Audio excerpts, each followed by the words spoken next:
তো ইনশাল্লাহ আমরাও মাঝে মধ্যে রিয়েলাইজ করি যে আমরা কবে এরকম চ্যাম্পিয়ন হবো, কবে এরকম দেশের মানুষের সাথে এরকম উদযাপন করব। পেস বোলিং ইউনিটে অনেক বেশি কম্পিটিটর, সম্ভবত আরও 6 মাস আছে না। তো এটা আসলে লম্বা চিন্তা না করে সামনে যেসব খেলাগুলো আছে মূলত ফোকাস এই দিকে। যেহেতু আমাদের এখন পেস বোলিং ইউনিটে অনেক বেশি কম্পিটিটর, তো আসলে আগে আমাকে অনেক বেশি ওদের চেয়ে আর ভালো বেটার কিছু করতে হবে, এটা মূল লক্ষ্য। আসলে চিন্তা করলে তো হবে না, প্রুভ করতে হবে, ভালো করতে হবে। হয়তো বা আমার ল্যাকিংস ছিল, যার কারণে হয়তো আমি ওয়ার্ল্ড কাপটা শেষ মুহূর্তে মিস করি। তো চেষ্টা করব নিজের সেরা দেওয়ার, একদম সেরা হয়ে আসলে দল ঢুকতে চাই আর কি ইনশাল্লাহ। প্ল্যান একটাই, যাতে ভালো খেলতে পারি, যাতে অপরচুনিটি আরও আসে। আর যেহেতু সামনে আপাতত কোনো খেলা নেই, তো নেশা নিয়ে ব্যাক করতে হলে অবশ্যই এখানে ভালো পারফর্ম করে আবার নজর আসবো, এটাই মূল লক্ষ্য, ভালো করা। এর আগে 2021 সালে আমার বাংলা টাইগার্সের ওই যে আবুধাবি T20-তে কল পেয়েছিলাম, সামাও ইঞ্জুরির কারণে ওই টুর্নামেন্টটা মিস করি। ধরতে গেলে এবারই প্রথম দেশের বাইরে কোনো ফ্র্যাঞ্চাইজি লিগ। আসলামই তো মাত্র 2 দিন হলো। ইনশাল্লাহ এখনও ভাবিনি, এখন আপাতত ফিটনেসে কাজ করতেছি। ইনশাল্লাহ অবশ্যই চেষ্টা করব। ল্যাকিংস বলতে কী ধরনের ল্যাকিংস আমাকে একটু বললে আমার জন্য ভালো হইতে কাজ করতে। যেটা হচ্ছে যে আপনার বলা হয়েছিল যে আপনি ধারাবাহিকভাবে ইয়র্কার মারতে পারছেন না, বা বিপিএলে যে পারফরমেন্সটা ছিল জিম্বাবুয়ে সিরিজে সেটা হেরফের হয়ে গিয়েছিল, আর ওই জায়গা থেকে এই কারণে হচ্ছে যে আপনাকে নেওয়া হয়নি। তো ওই জায়গা থেকে আপনি কিভাবে কাজ করছেন ওই জায়গাগুলো নিয়ে? অবশ্যই কাজ করবো, অবশ্যই। আর যে ল্যাকিংসগুলোর কথা বললেন অবশ্যই কাজ করব। যেহেতু অনেক ঢাকাতে বা সারা বাংলাদেশে অনেক বৃষ্টি হচ্ছে, আপাতত উইকেটগুলো রেডি না, ফুল পেসে বল করার মতো এটা এখন তৈরি হয়নি। ইনশাল্লাহ যদি উইকেট অ্যাভেলেবেল পাই চেষ্টা করব যে সব ল্যাকিংসগুলো আছে ওগুলো নিয়ে কাজ করার। আপাতত 2-3 দিন ইনডোরে কাজ করতেছি, ব্যাটিং প্লাস জিম ফিটনেস নিয়ে। না অবশ্যই ভালো খেলেছে, যদিও আরও ভালো খেলা আর ভালো লাগতো। তারপর ওভারঅল ভালো লেগেছে। লাস্ট একটা ইকুয়েশন ছিল যে সেমিফাইনালে ওঠার, ভালো সুযোগও ছিল, তো হয়তো বা হয়নি। তারপর আমি ওদের চেষ্টাকে আমি অ্যাপ্রিসিয়েট করি।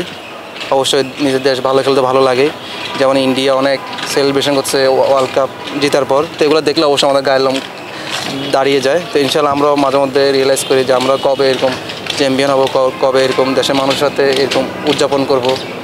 তো এটা আসলে চিন্তা করি, ড্রিম দেখি, মানুষ তো স্বপ্ন দেখতে দোষ নেই, আমরাও দেখি। ইনশাল্লাহ হয়তো আমরা এরকম চেষ্টা করতে থাকলে আরও বেশি পরিশ্রম করতে থাকতে প্রত্যেকটা প্লেয়ারের কমিটমেন্ট যদি আরও হাই লেভেলে থাকে ইনশাল্লাহ আমাদেরও ওই সুযোগ আসবে।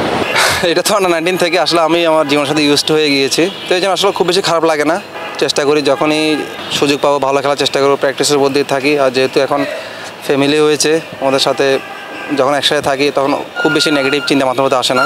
প্র্যাকটিস করলে তখন চেষ্টা করি কীভাবে নিজেকে ছাড়িয়ে যেতে পারি, কাজ করতে পারি।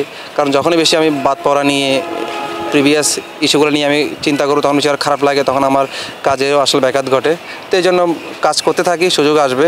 সত্যি বলতে আমাদের বাংলাদেশে তো ওরকম ইন্টারন্যাশনাল খুব বেশি 20 থেকে 25 জনের বাইরে তো ওরকম প্লেয়ার নেই। তো আমি চেষ্টা করি আমি যদি ফিট থাকি থাকি সুযোগ আসবে। অন্যান্য দেশে যদি আপনি দেখেন অনেক বেশি কম্পিটিশন, বা তা আমাদের বাংলাদেশে কিন্তু খুব কম সংখ্যক ইন্টারন্যাশনাল মানের প্লেয়ার আছে, 20 থেকে 25 জন, যেটুকু আমি মনে করি। তো ইনশাল্লাহ আমাদের জন্য ওই দিকটা কিছুটা ইজি, যদি ফিট থাকি আবার কামব্যাক করা আমাদের জন্য ইজি।